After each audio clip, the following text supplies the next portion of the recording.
Shalom! You guys are in for a treat because this is a really exciting vlog where I learned so much, and I hope that you will learn something from what I'm about to share with you. So this is from a few days of Thessaloniki, and one of the days I went to this museum, which I want to start out with this verse. It's from Revelation 13:12, and it says, "He exercises all the authority of the first beast in his presence, and he makes the earth and those who dwell in it to worship the first beast, whose fatal wound was healed." So I'm not an expert on the end times whatsoever, but this verse I think is about the Antichrist and about one world religion where we would be worshiping him. And this is sort of what the museum was about that I went to. It was talking about combining the world religions right now to one religion and mixing them, and how they're all very similar and they worship the same God, which is completely false. The major world religions, at least where I'm studying in Jerusalem, which they had an exhibit on Jerusalem, is Judaism, Christianity, and Islam, and they all worship three different gods. And people will argue, the Jewish people, they know the Father, but there are other verses in the Bible that says if you do not know the Son, you do not know the Father. So really, they have a different God. And so these religions worship different gods, and they cannot be turned into one. If you're worshiping a false god, it's not Jesus, it's not the Messiah, it is not the Almighty God. So I thought that museum was super, super interesting to learn about what's really happening and how the Bible has prophesied this. And I don't know, the world is going downhill, I'm thinking. Anyways, that was one thing, but something else separate is I got to work with a lot of Syrian refugees while I was in Thessaloniki, and before working with them, I was teaching them English. Also, I just had met with a few of them just to talk. I didn't really know about the situations in Iran, Iraq, Afghanistan, Syria. Obviously, there's a war going on, but I didn't really realize how bad these countries are and how, like, this has been going on for a long time. And so being able to talk with them and really learn their experiences was just amazing and really so sad.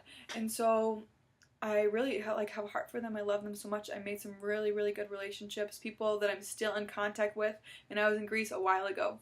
So I just would ask that you would join me in praying for the situation that's going on in the Middle Eastern countries, because there are so many refugees. And also, if you watch my Nablus vlog from the West Bank, there's so many Palestinian refugees. There's so many refugee crises in the world right now, and I want to do my part to help in whatever way I can. So in Thessaloniki, it was me volunteering, teaching English. In Israel right now, I'm actually thinking if I can work at the Palestinian refugee camp. Also, I'm just joining the Lord in some prayer, because let the Lord's will be done. But anyways, I'm sorry this was long again. I hope you enjoy this vlog. I made it to Thessaloniki, just got off the train, and I'm walking to the place where I'm gonna stay. The first thing I did in Thessaloniki was go to the water. This is the Mediterranean Sea. I really, really love water. I think it's just so nice and calming and beautiful. So on my train ride, I passed Mount Olympus, and it was really dark because I took the night train, but we'll pretend that that mountain over there is Mount Olympus and that I'm seeing it now. Then I was just walking around and I found this museum of photography, which had a really interesting exhibit about world religions sort of mixing. This guy was talking about Christians or Muslims believing the same thing, and a place of Christianity is a place of Islam. And this guy is a founder of actually a Jewish synagogue, which he opened up to be a place of worship for all religions, which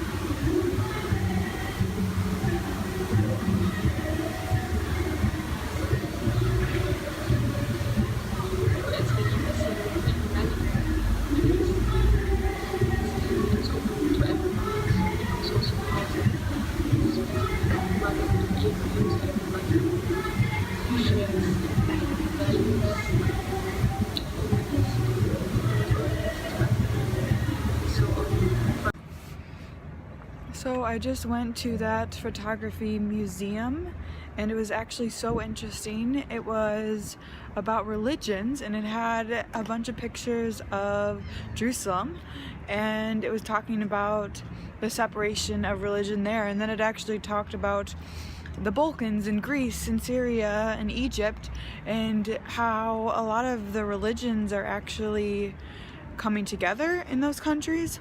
I'm not sure if I actually think that is a positive thing, because the coming together they're talking about is more of blending, and not just peace among each other, but like blending into one. So that's maybe what is prophesied in Revelation. But it was quite interesting, and it has finally stopped raining, and I'm going to find a place for some lunch. So I've really had a chill rest of my day. I'm just home now drinking some tea, and I think I'm just going to hang out and go to bed. So good night, vlog. The next day, I went to a church where I got connected with some refugees, which I then volunteered for the next few days. Hello vlog, I wanted to just tell you a little bit about my day today. It's Sunday, and I had the most amazing day.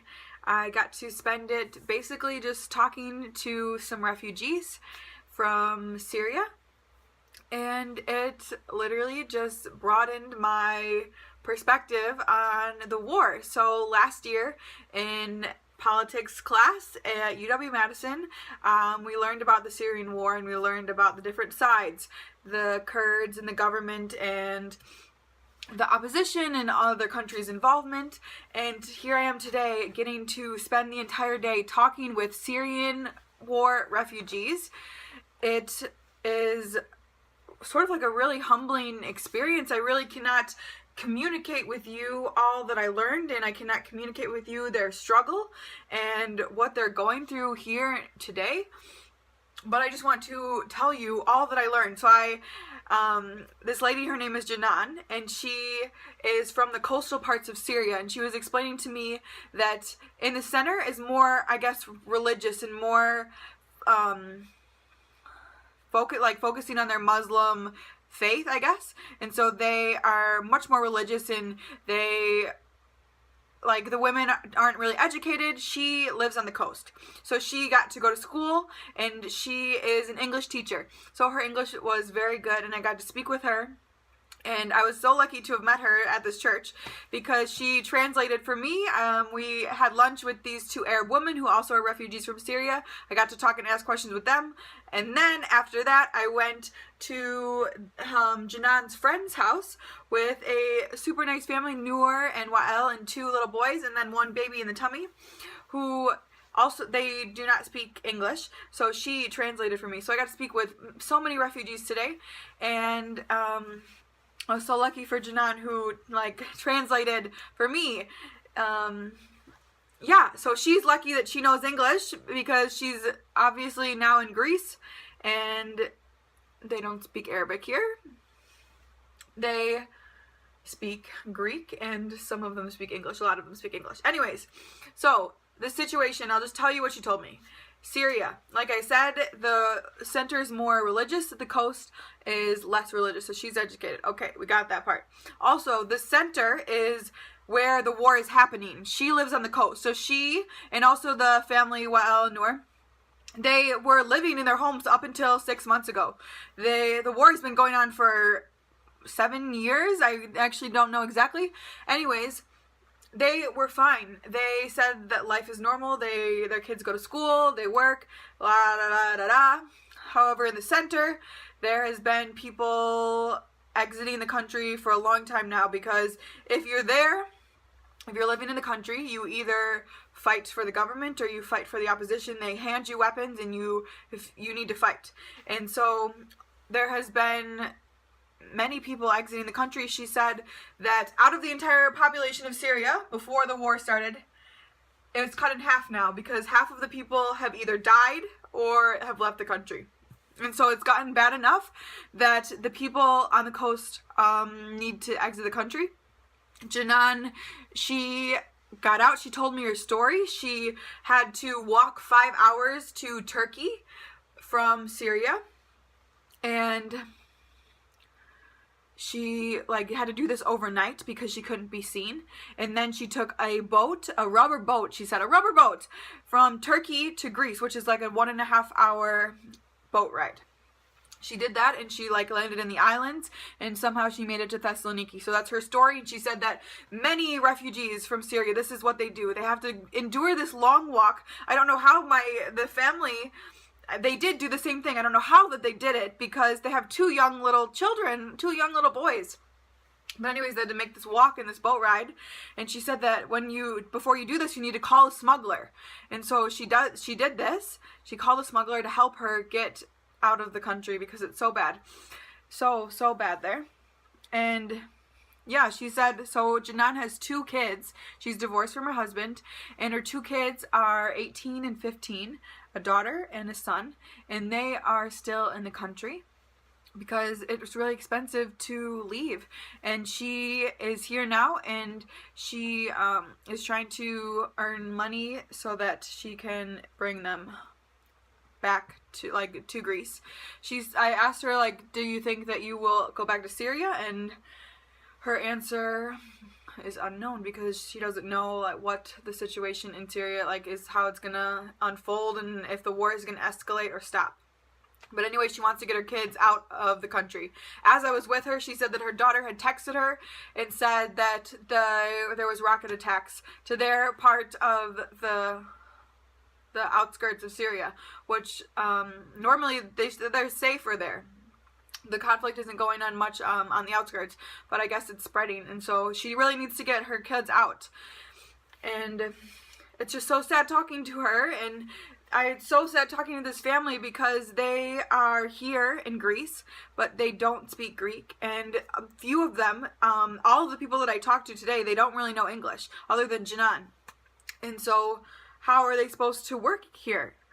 They're in such a tough spot, because of course they need to leave their country. Their country's at war. They will die if they stay, but if they go, they really do not have much hope here in Greece because they can't get jobs. And so the UN is who is supporting them. The UN gives Greece money, and the UN stipends the housing and food for all of these refugees. And then there are many refugee centers I'll be volunteering the next 2 days at that also help, because these refugees, they cannot do anything. They cannot work. So places like, she said that she goes and she gets Greek lessons because she wants to become educated and she wants to get a job, and she needs to support herself. The UN money is not enough. And so these people are just in poverty here, and that Greek is already in an economic crisis, and now all these Syrian refugees are coming, and it's just, I don't know, it's crazy. It's so crazy. And to think that I really didn't know much about it other than what I had learned in my political science class in Madison. And I don't know what else to say, really. So it was just crazy talking to these people. Crazy in such a way that was just broadening my perspective of the world, really.